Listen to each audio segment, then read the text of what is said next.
Vamos entrar no assunto Bitcoin. Claro. Eu sei que você é um dos caras das antigas que já vem falando de Bitcoin há muito tempo, né? Inclusive, você é um defensor da moeda, você gosta. E eu queria saber de você, Bruno, o que você espera para 2024, inclusive para os próximos anos, o Bitcoin que hoje, né, já está voltando ao seu topo histórico, e muitas pessoas que desacreditavam da moeda passam a enxergar a moeda como algo que realmente veio para revolucionar o mercado. Qual que é a ideia do Bruno para esse ano? A gente vai continuar tendo altas aí, temos eventos importantes esse ano, o que você pensa? Bom, é sempre complicado, né? O Warren Buffett, ele fala que o espelho retrovisor é muito mais nítido do que o para-brisa. Então, falar daquilo que vem à frente é difícil, até porque a gente quer fazer previsões para um sistema que reage à previsão. Isso é tremendamente complicado. Mas eu espero que seja um ano forte. Até por isso eu tô com uma alocação desequilibrada na carteira. Já adiantando, eu postei isso no Instagram outro dia, causou um pouco de choque a muitas pessoas. Mas hoje minha carteira, ela tá mais de 80% em Bitcoin. Caramba, E por fiquei que em que choque agora também. Pois é, e por que isso aconteceu? Porque lá atrás, quando eu conheci o Bitcoin, era quase nada, depois eu aumentei para 5. Aí na época da pandemia, nós tivemos ao mesmo tempo 3 eventos que foram muito relevantes. Primeiro, aconteceu o halving, que vai acontecer agora, novamente em abril, né? A cada mais ou menos 4 anos, a cada 210 mil blocos do Bitcoin, e um bloco a cada mais ou menos 10 minutos, então dá uns 4 anos, você tem a recompensa caindo pela metade dos mineradores. Então tinha acontecido isso. A gente tinha também muito dinheiro sendo colocado no mundo, a oferta monetária crescendo pra caramba, e taxas de juro que estavam em 0 ou muito próximas de 0, inclusive aqui no Brasil 2%. Então lá eu elevei minha alocação de 5 para 20%. E aí esse 20 ele começou a virar 40, 60, ele foi dobrando e eu queria vender. Só que eu perdi a janela boa de venda no último ciclo. Então eu falei, cara, eu vou segurar um pouco. Eu também ganhei mais dinheiro, aumentei mais em outras áreas, o Bitcoin caiu pra caramba depois. Então ele voltou para um patamar mais comportado. Só que eu fui comprando mais durante aquele período do final de 2021, em que a gente teve uma série de eventos horríveis para o Bitcoin, culminando com a quebra da FTX, né? A FTX. Lembro. Por conta de uma fraude. No final, aquilo acabou virando um esquema Ponzi, digamos assim. E com aquilo, o Bitcoin caiu a 16 mil dólares. Eu comprei bastante naquela época. Cheguei aos 20%. Só que ultrapassei um pouco aquilo. No final, aquilo foi crescendo e hoje o que a gente tem é que ele está ocupando quase 80%. Eu fui comprando mais depois. Porque eu acho que esse vai ser um ano excepcional. Só que eu friso pro pessoal que está assistindo, e é uma frase do Mises, que o homem rico ele pode se dar o luxo de adotar caminhos insanos por muito mais tempo do que aquele que não é rico. Então, não é todo o meu patrimônio que 80% disso está no Bitcoin. Porque a maior parte do meu patrimônio é minha participação no Grupo Primo. Depois disso, eu ainda tenho imóveis, né? Ainda tenho um dinheiro que eu não conto na carteira, que é uma liquidez que eu deixo para caso uma eventualidade venha acontecer. É uma reserva de emergência turbinada, digamos assim. E com isso, mesmo que o Bitcoin vá a 0, que eu não sei como isso poderia acontecer, mas não é porque eu não sei que não pode vir a acontecer, eu me machucaria, mas eu não iria à ruína. Então não é pro pessoal observar isso que eu tô falando e pensar, meu Deus, ele tá com tudo isso, então deixa eu ir vender minha casa, né? Vou pegar dinheiro no banco a juros de 4% ao mês, porque se o negócio vai dobrar, no final do ano vai valer a pena. Não, não é isso, né?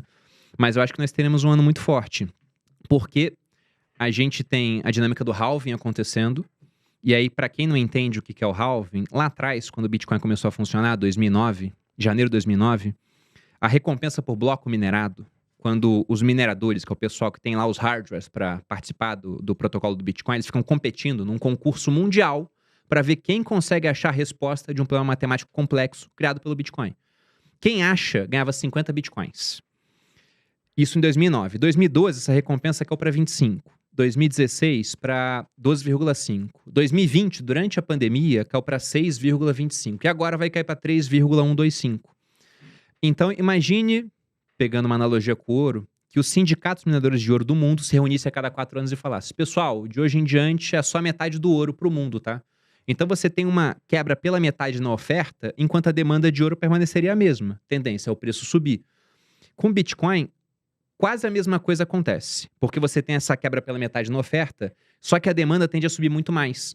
Porque uma parte muito importante do halving é que ele é um baita de um evento de publicidade para o Bitcoin. Uhum. Porque esse ano todo mundo vai falar desse assunto. A gente vai ver a Globo falando do halving do Bitcoin. Isso vai acontecer.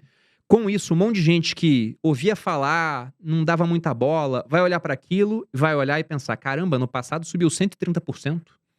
E esse ano já subiu não sei quanto. Então esse cara, ele vai começar a mandar mensagem para aquele amigo que é mais entendido de Bitcoin querendo comprar. Nessa hora, você costuma ter uma explosão nos preços. Que, diga-se de passagem, ela ficou menor a cada halving. Lá atrás, o efeito do halving era maior do que se a gente pegar o último halving que aconteceu. Então, muita gente até fala que o efeito do halving hoje é psicológico. Porque se você pensa no Bitcoin, no fluxo que você tem gerado de Bitcoins novos por estoque que existe, poxa, em 2009 não tinha estoque e o fluxo era de 50. Em 2012 o estoque era pequeno, o fluxo ainda era relevante, 25. Agora o estoque é de 19 milhões e pouco e o fluxo é muito baixo. Então, realmente, pensando em fluxo por estoque, esse pessoal ele tá com um palpite adequado, na minha opinião. Só que esse é só um evento. A gente tem mais dois que eu acho que são muito importantes. Um deles é a questão dos ETFs de Bitcoin. A gente tem, se eu não me engano, são 12, 15 ETFs de Bitcoin na fila para serem aprovados pela SEC, que seria o equivalente à nossa CVM aqui no Brasil. Inclusive tem um da Hashdex, que já tem um ETF aqui no Brasil, que está lá. Ele era para ter um deadline de aprovação no dia 1º de janeiro. Eu não sei se aconteceu alguma coisa aí que postergou, ou simplesmente só deixaram sem resposta. Eu sei que entre o dia 14 e o dia 17, tem uns 7 ETFs que podem vir a ser aprovados. E quando isso acontece, você tende a ter mais entrada de capital nesse mundo do Bitcoin, porque o institucional começa a poder montar posição. E a gente tem um exemplo disso na nossa própria gestora. A gente tem uma gestora no grupo Primagrão e o fundo Arca, 2% dele está em Bitcoin.